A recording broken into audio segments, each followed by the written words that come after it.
This week I'm going to introduce you to a new name, and yet an existing airgun.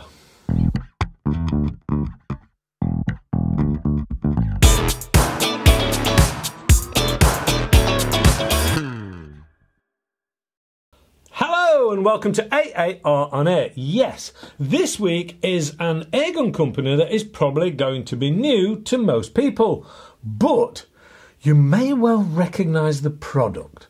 The company is Stinger. The gun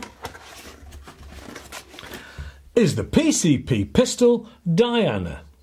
Now, this is already starting to look familiar, and I imagine to some people, and for those of you who may not have caught on just yet, let me show you the manometer out at the front of this PCP pistol.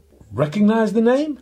I imagine you do, but you probably won't recognise the price of this version because at under around £210 UK, it's less expensive than the alternative branded version. Is it any different? Well, let's do the walk around, shall we, and see. This is all black and is 36.5 centimetres or just under 14.5 inches long. It tips the scales at 960 grams or £2 2 ounces. It is quite long for a pistol, but it does feel quite stable in the hand. They are available in 177 and 22 calibers. This is the 177 version and it is a single shot pistol. The barrel pretty much goes the full length of the gun and is around 28.5 centimetres long and rifled for using pellets and not BBs. Out front is an open sight that matches up with a windage adjustable rear sight. There are no white dots or fibre optics involved, but there is a dovetail rail along the top should you wish to add some alternative sighting aid, such as pistol scope or red dot, etc.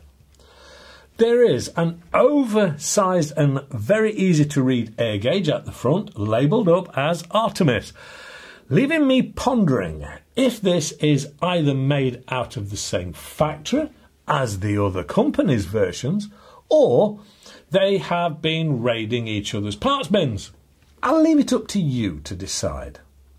This PCP pistol runs up to a maximum of 200 bar fill and shows red zone after that.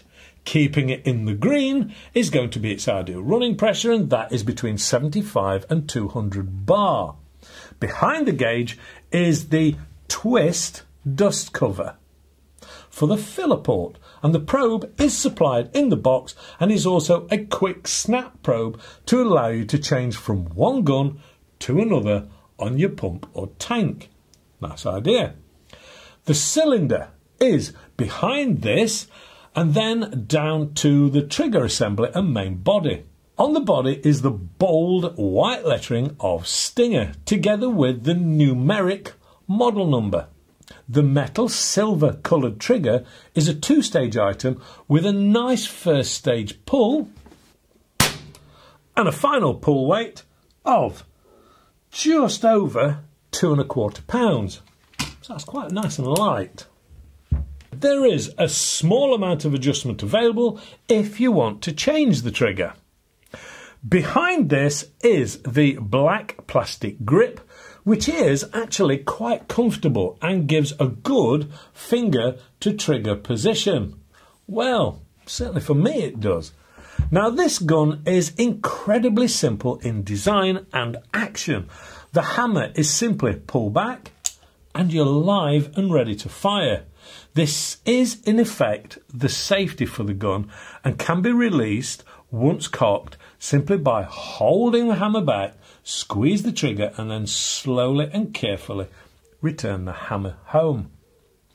To load your pellet of choice, there is a rotating block of alloy that once moved to the right reveals the open barrel, and the pellet is loaded into the rear and then simply needs the rotating block returning to its starting position. Then pull back on that hammer and it's ready to fire. At this point, it's worth highlighting a couple of things about this style of pistol. It is very popular. Why?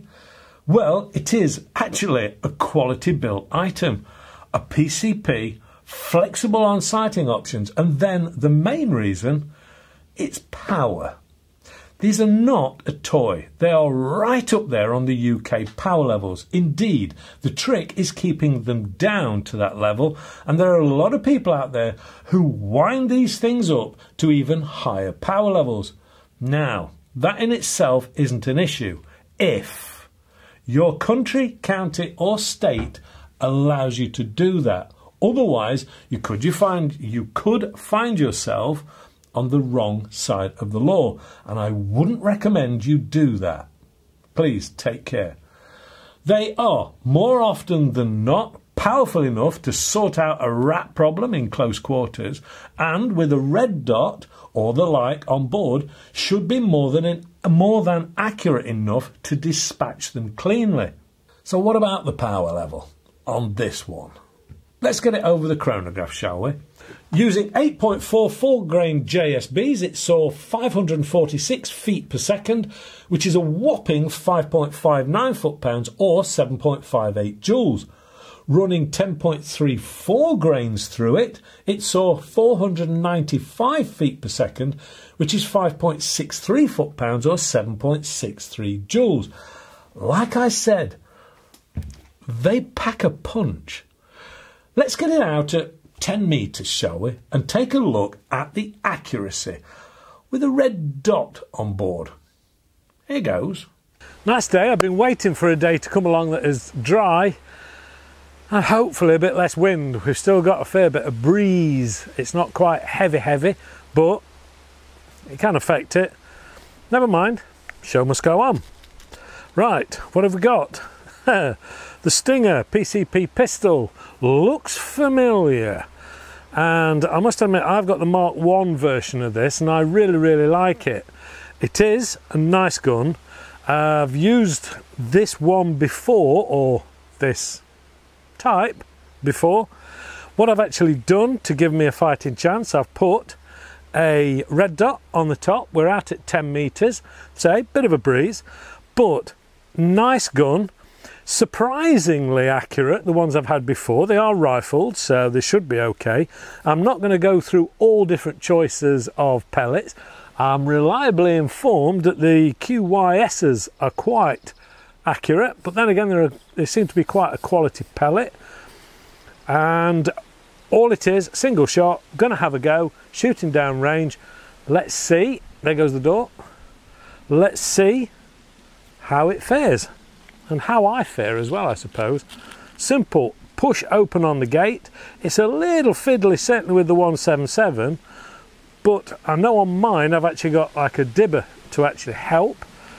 And no safety as such. Your safety is the hammer. So we're live, we're down range, we're perfectly safe, perfectly clear. Let's have a sit down, have a go.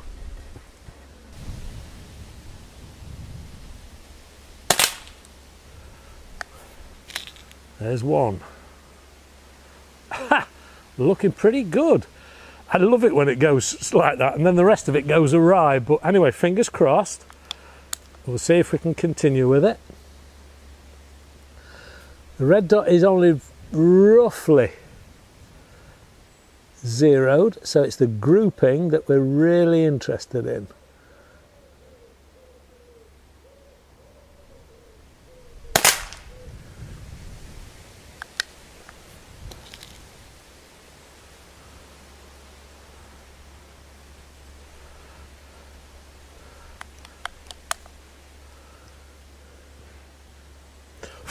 There's sort of bugs everywhere.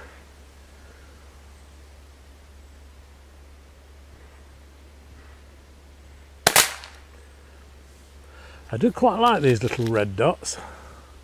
They make life a lot easier. You're not magnifying or anything like that. You haven't got the issue as far as pistol or rifle scopes. And I can use them with my glasses.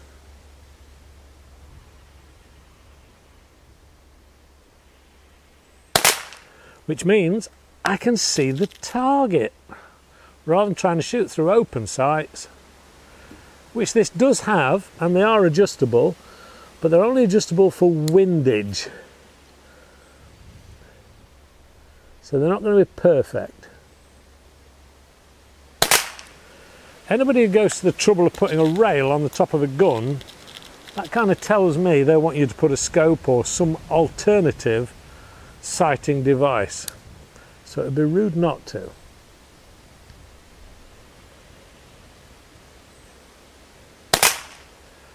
Bit of a shake on that one.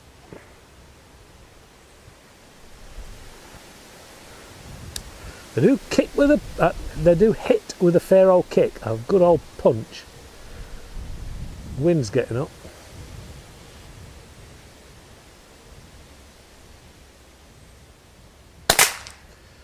Bit of a shake on with that one. We'll give it one more.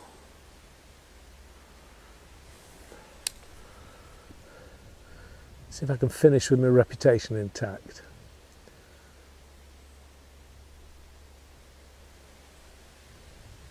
Oh dear.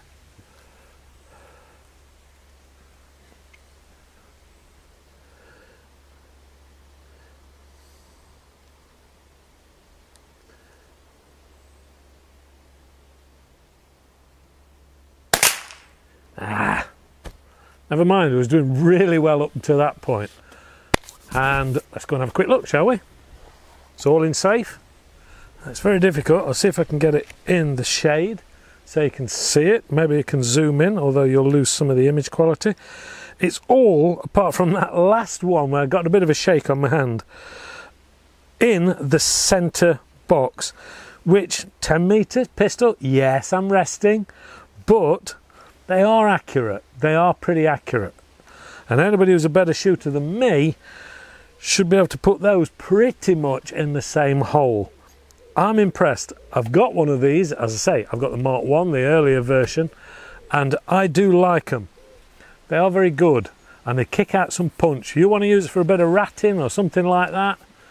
I think it'll do the job, to be fair, if you've got that level of accuracy and the power on board and a little bit of skill. So practice. That's beer bottle tops, that is, every time. So with that one, which is a proper result, is that, back to the studio. Well, nothing wrong with that, is there? Okay, so it's single shot, but that can only help with the accuracy. And because there's no silencer on board, she has a bit of a bark. And you're not likely to get two shots at any rats, etc., that you may be trying to get rid of. After saying that, it's not so loud you're going to annoy the neighbours. But be warned, this is pretty powerful, so don't be shooting at fences. They're likely to go straight through and into somebody else's garden. At this kind of money, they are a bit of a bargain and a very useful item and great quality, as I've already said. I've had and still got the Mark 1 version, and I've had it for quite some time, and I love it. And it has been very reliable and has been a useful tool for close-up work. I have a feeling Stinger are going to put the cat amongst the pigeons moving forward. Indeed, I have more than a feeling, because I have some of their other guns to test. And they're pretty good and cheaper than the equivalent other branded items from what I've seen. Hopefully you've enjoyed this one and finding out a little more about airgun manufacturers. If you have, please give us the old thumbs up, subscribe, share and click the alarm bell to be notified when the new videos come out. Believe me, there are a few more guns being reviewed that I'm pretty sure you're going to want to know about. There are all these to get involved with and the AAR website. A big thank you to the guys at Vector for sourcing these out and letting me check them over. They do have their finger on the pulse. Don't forget to check out AAR News, and finally, above all, a big thank you to you guys for supporting the channel. Please stay safe and shoot safe, and hopefully You can join me next week for even more interesting and budget stuff. Sounds good, doesn't it? Blimey, I can't wait. See you then. Bye for now.